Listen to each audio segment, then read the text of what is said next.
Hello दोस्तों, जय बालाजी, जय गोविंदा, जय Shri Krishna. Let's be happy channel में आपका स्वागत है। आज इस वीडियो में मैं आपको आंध्र प्रदेश में तिरुपति में स्थित तिरुमाला पर्वत पर भगवान वेंकटेश्वर स्वामी का बहुत प्रसिद्ध धार्मिक स्थान है। वहाँ हर रोज लाखों श्रद्धालु दर्शन के लिए आते हैं। तिरुमाला में वैष्णव संप्रदाय में स्थित पुष्टि मार्ग संस्थापक श्री महाप्रभु जी वल्लभाचार्य जी की भारतवर्ष में 84 बैठक जी है। इसमें से 38 नंबर की बैठक जी है तिरुमाला में, जिसे वल्लभाचार्य जी मठ के नाम से जाना जाता है। 38 नंबर की बैठक जी श्री लक्ष्मण बालाजी की बैठक तिरुमाला में स्थित है। दोस्तों, ये बैठक जी में रुकने की क्या व्यवस्था है, कमरे कैसे है, प्रसाद का क्या टाइम है, दर्शन का क्या टाइम है, सभी जानकारी आपको इसी वीडियो में मिलने वाली है। वीडियो को एंड तक जरूर देखना। देखिए, ये इसका मेन गेट है। इसको वल्लभाचार्य जी मठ के नाम से ही यहाँ तिरुमाला में जाना जाता है। ये इसकी ऑफिस है। इसका कॉन्टेक्ट नंबर भी मैंने आगे साइड में दे दिया है। वहाँ का कॉन्टेक्ट करके आप यहाँ पे रुकना चाहे तो कॉन्टेक्ट करके इन्फॉर्मेशन लेकर रुक सकते हैं। यहाँ के अंदर बैठक जी है। इसका दर्शन का टाइम है। देखिए, यहाँ बाहर मंगला, श्रृंगार, राजभोग, उत्थापन, शयन सभी का दर्शन का टाइम लिखा हुआ है, वो आप जान लीजिएगा। अब चलते हैं, दर्शन करते हैं महाप्रभु जी वल्लभाचार्य जी की बैठक जी का। यहाँ पर वल्लभाचार्य जी ने श्रीमद् भागवत सप्ताह किया था और ये लक्ष्मण बालाजी के अति प्रसिद्ध देवालय के समीप छोको वृक्ष के नीचे श्री महाप्रभु जी की बैठक है। जब श्री वल्लभाचार्य अपने पिता के साथ बनारस में रहते थे, तब अनेक धार्मिक विद्वान उनके पास आते थे और उनके साथ धार्मिक विषयों पर चर्चा करते थे। इससे पहले कि वे 10 वर्ष के भी हुए हो, एक बार उनके पिता ने सभी पुरोहितों को भोज के लिए आमंत्रित किया और उस समय युवा महाप्रभु जी ने वहाँ सभी को प्रेममय भक्ति के मार्ग की सर्वोच्चता सिद्ध की। तब महाप्रभु जी को दक्षिण की ओर जाने की इच्छा हुई और उन्होंने सभी पवित्र स्थानों की तीर्थ यात्रा की। उनके पिता, जो अपने पुत्र से बहुत अधिक आसक्त थे, इस वियोग को सहन नहीं कर सके और अपनी पत्नी के साथ लक्ष्मण बालाजी की यात्रा पर निकल पड़े और एक सुंदर स्थान पर डेरा डाला।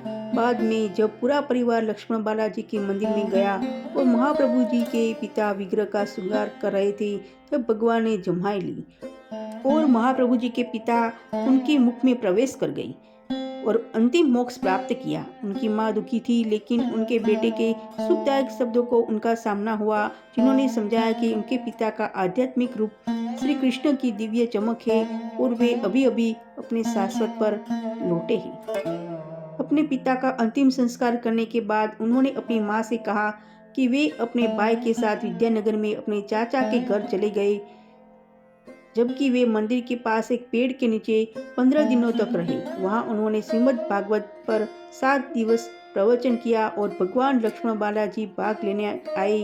प्रवचन पूरा होने के बाद श्री महाप्रभु जी मंदिर गए और भगवान को भोग लगाया और उनकी दिव्य पूजा की। भगवान ने श्री वल्लभाचार्य जी को 3 बार और दर्शन दिए।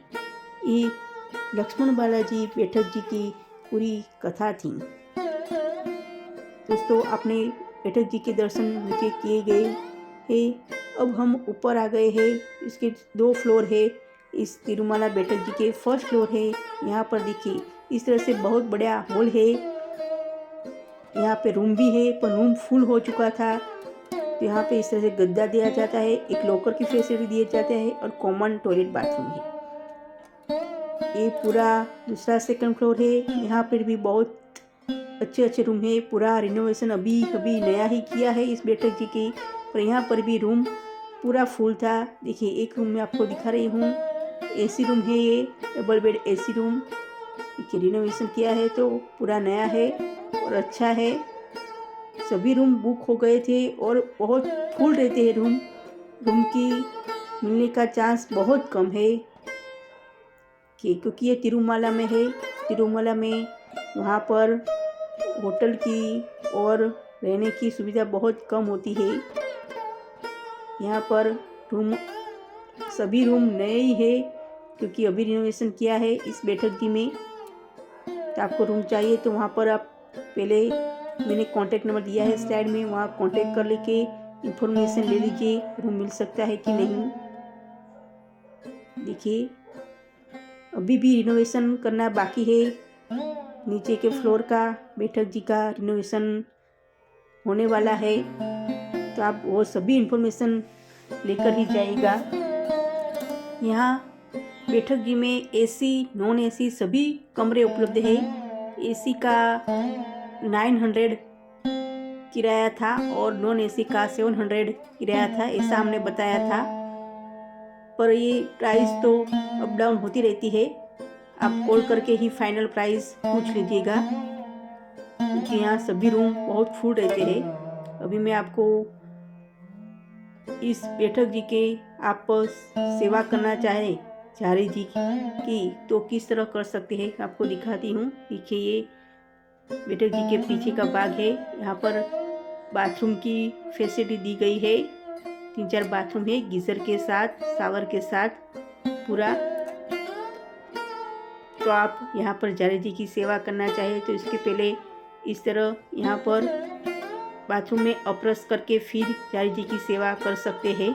झारी जी की सेवा में आपको पुरुषों को धोती, उपरना और बंडी पहनना पड़ेगा और स्त्री को साड़ी पहननी पड़ेगी, तभी आप झारी जी की सेवा कर सकते हैं। तो आप वस्त्र साथ में ले जाइए और यहाँ पर अप्रसर के सामने यहाँ पे दरवाज़ा दिख रहा है, वहाँ से आप अंदर झारी जी के सेवा करनी चाहिए। वो मुखिया जी है वहाँ के, वो मैं नंबर दे दिया है, वहाँ पर आप झारी जी की दर्शन का टाइम पूछ लीजिए और वहाँ पर आप सेवा करने का लाभ लीजिए वैष्णवजन। तो हम आगे चलते हैं। यहाँ पर प्रसाद की भी व्यवस्था है, अगर आप प्रसाद लेना चाहें तो ऑफिस में आप पहले से ही आप अपना नाम बुक करवा दीजिए, तो आप सभी वैष्णव श्रद्धालु भक्त जो बैठक जी में आते हैं वो प्रसाद का भी लाभ ले सकते हैं। प्रसाद भी हमने यहाँ गए थे तो ली थी, रोटी, सब्जी, दाल, चावल सभी प्रसाद में थी और प्योर वेज यहाँ पे होता है, नो गार्लिक नो ऑनियन। तो आप प्रसाद के भी लाभ अवश्य लीजिए और झारी जी का भी लाभ अवश्य लीजिए। ये तक्षशिला धाम श्रीनाथ धाम हवेली है तिरुपति में, वहाँ का नंबर है। वहाँ यहाँ पर आपको रूम नहीं मिले तो आप वहाँ भी रुक सकते हैं। वहाँ तिरुपति में ही दक्षिण श्रीनाथ धाम हवेली में ही रुके थे, इसका भी मैंने वीडियो मेरे चैनल पर अपलोड कर दिया है। वहाँ कैसे कमरे हैं वो भी आप देख सकते हैं। दोस्तों मेरा ये वीडियो आपको अच्छा लगा है तो प्लीज़ मेरे चैनल को लाइक शेयर सब्सक्राइब जरूर कर देना, और मैंने बहुत सारी टूरिस्ट प्लेस की लिंक डिस्क्रिप्शन बॉक्स में दे दी है तो ज़रूर देख लेना। Thank you. जय श्री कृष्ण।